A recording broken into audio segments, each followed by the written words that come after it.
My boy pulled up. Yes, sir. How you been, bro? Good. Everything's Chilling? good, yeah. Life's good. Just been in AZ grinding. Been here for like 2 months. I was in winter ball for 2 months, so kind of a short off season for me. Where but at? I was in Colombia, in Cartagena to be exact. Yeah. Man, bro. All right, bro. We gonna get it going. I'm here with my boy Shawon Dunston Jr. He don't really need an intro, but I'm gonna make him give an intro just so everybody know. Let him know for the people that don't know you. Give a little background. Shawon Dunston Jr. I'm from Fremont, California. Everyone assumes I'm from San Jose. I went to high school in San Jose, but born and raised Fremont, California. Grew up, born and raised in Bay, like I just said. Went to high school, Valley Christian, up in San Jose, private school, top of a hill, and then WCal. Still Y'all playing cold? ball now. Valley Christian, I like that field. I mean, feels nice. I'm gonna keep it very brief. I mean, played ball there, got drafted out of there. I think I was the first ever high school player to get drafted out of that school. So that's a memory that stamped forever for me. I take pride in. So Your name is Shawon Dunston Jr. Obviously, your dad played in the big leagues, coach in the big leagues as well. You have a different perspective than most people would coming up around the game, on the field, traveling. Can you give a little insight for those that might be wondering what it was like just growing up around the game? Obviously, your dad played a long time, but also coached some of the best teams in baseball. So kind of give a little background of what that was like as a kid. yeah, as a kid, growing up as a father playing the big leagues, I mean, it was great. At the same time, extremely hard. My pops was very hard on me. Extremely hard, but for good reasons. Looking back now, I saw a lot in the locker room. Been around players that I looked up to, like for one, Barry Bonds. Saw him since I was a little dude, like for real. So that was great. I can talk about hours about him if I really wanted to. Yeah. Right. That was great. Meeting big leaguers at a young age, that memories are very fond in my brain, stamped in my brain. Then my pops coaching full time when I was in high school, so I saw the first championship with 3 or 5 years. In 2010, when they won the first title, I was a senior in high school. In 12, I was my first year in pro ball. They won into Tigers, and then 14, I was my third year in pro ball, and they beat the Royals. So it was good, but also extremely hard. There's certain things, father a big leaguer, they expect. Like everyone expects just you to be up here, and when you're a young guy, or even now, like sometimes it's hard to put into words, or trying to make your own mark playing this game, and especially like I know me being second generation, like I know from my perspective is a lot different. I think only one who knows what it feels like to have a dad playing big leagues or get sons who play this game at a high level. So, Were there any moments that stick out to you where you're like, yeah, my dad really, really could do it? so I have a few stories, but honestly, my pops, I looked at him as my dad first Yeah. in the big leaguer, so I never looked at him as like, oh, he's playing in the big Yeah, leagues. yeah. But I knew it was a big deal. I think I was in 4th or 5th grade. I'm playing basketball, like CYO. If people don't know, it's like Catholic league. Yeah. Hoops, like for elementary. And Chris Mullen, if people don't know that name, he Go Warriors. Go Dubs. from New York. And my pops is from New York, and he was GM of the Warriors at the time. And we go in the gym, and Chris Mullen points out my dad, and he screams his name and says like Brooklyn. Then my dad's from Brooklyn also, so he turned around, and I was like, what's this dude like screaming my dad's name that like we don't know, never see in our lives, And they chopped it up for like 2 hours. I was like, okay, it's a big deal. And then another story, probably I was a junior in high school playing area coach in Long Beach. And a kid from New York just kept asking me like, yo, is your pop Shawon Dunston? I was like, yeah, like why do you keep asking me that? Like, what's the big deal about it? He was like, oh no, like your dad's a legend. I was like, what? No, like I've heard it a lot, so I'm like, nah, whatever. And he's like, no, like if you're any good at baseball, like at that age, you get compared to Manny Ramirez or your pops. And I was like, oh, okay, so he's a big deal. And obviously, if you don't know, he went 1-1 in the draft. So I mean, that's obviously a big deal. So I knew I never wanted to, like put a lot into it, but I knew like deep down like who my pops was. You could feel it. Yeah. So building off of that, you've been around the game your whole life. This man is a real ball player, the definition of it. You've been playing, obviously, pro ball for a long time, but you've also played in a lot of different places. for those that don't know, can you give a little breakdown of the different places you have played, aside from the U.S., obviously? You played affiliate, indie ball, but also Mexico, Colombia. This man's been all over the place. So first, the places you've played, and also if there's anything that stands out to you about the styles and play there.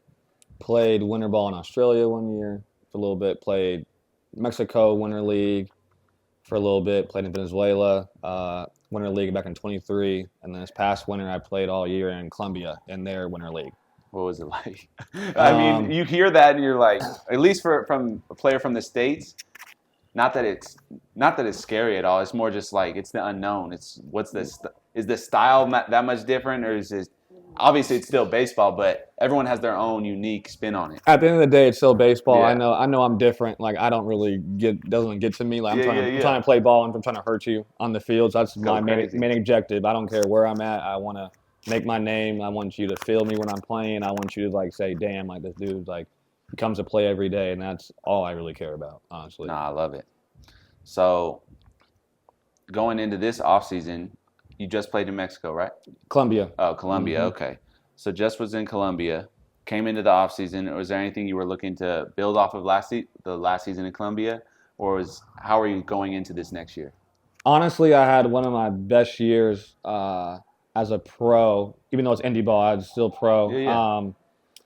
Had like my best OPS, stolen bases, home runs. So I knew like, okay, I'm doing something You're in right. a good spot. Good spot, but I know I always want more. Like honestly, I was mad about how my year ended because I was playing so well, and then I kind of slumped. Baseball, you have to, ebbs and flows. You can't be too high, can't be too low. Like we know as ball players, you've been around the game as long as I have. You understand that at one point as a hitter, you're going to go down. It's Facts. just how long is it going to get out of it fast? And for me, I tumbled 2 down, and I have to keep that even keel. Like not getting too high, not getting too low. when it's like like when it's not going well, like make it 2 weeks not going well, not Facts. 4 or 5 weeks. I could change the whole course of the season. But luckily, I finished off well. And then honestly, for winter ball, I just wanted to build off my year in the winter ball, and I had a pretty good winter. I mean, hit over 300, had over 900 OPS. So I did that part, and I was healthy for the most part. So that's my main objective: is be healthy, keep getting better, keep improving what I got to do, and see where the chips fall. What are some of the things you do in the off season to kind of prepare for the year? Obviously, this man swiping bags, but on the speed side, but also lifting, or how do you go about your business in the off season? I have like a regiment. I go to a place, train. I've trained in many places. Have great things to say about all places I train. I'm not gonna, talk down about anybody. But for me, honestly, it's just making sure I can prepare to play 185, 200 games. That's my mindset. Like I play full season, take a break for 3 weeks, play another full season of winter ball. It's like 65, 70 games, whatever it may be. Make sure my legs are under me. Making sure I'm getting speed working 2-3 times a week. Make sure I'm hitting as much as I can. But I think now what I've learned from winter ball is sometimes you're not going to take BP. Like there's no such thing as early work in winter ball. You got to trap it on and play. Like in Latin American countries, they're not like they're big on side toss, and I'm like I don't like side toss personally.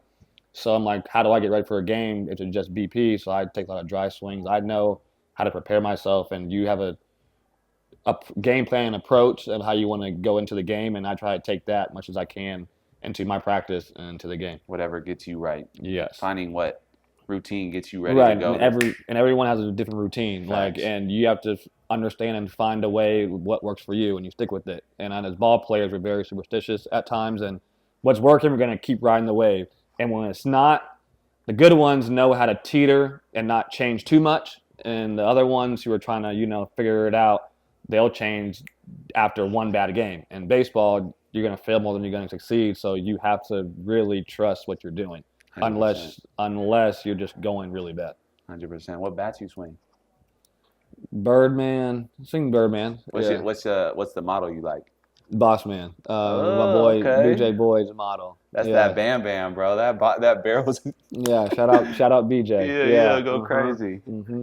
All right, we'll end the show with just 2 quick questions. He doesn't know these though, so we'll start with. I like to ask everyone this though. So obviously you've been around the game. I can't wait to hear these answers, to be honest.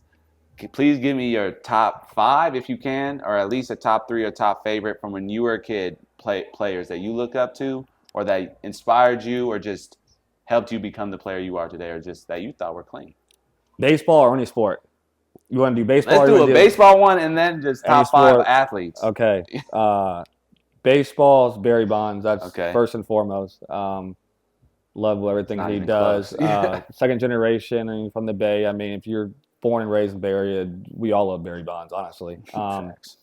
Greatest player ever. And if you don't think so, argue with your mom Yeah, about that. facts. Or argue with the wall. Yeah. I really don't care. Ken Griffey Jr. is Easy. up there. I would say those two for sure as a little guy. And then I got middle school, high school.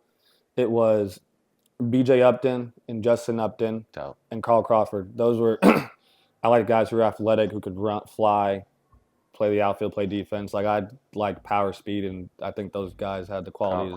Carl Crawford was a dog with the J's on everything. Yeah, Yeah, bro. He was fast, bro. Yeah. Swiping, bro. Yeah, so those for sure. And then when I got into pro ball, if I want to name guys I watch now today, probably like Tommy Pham, just the way that he approaches the game.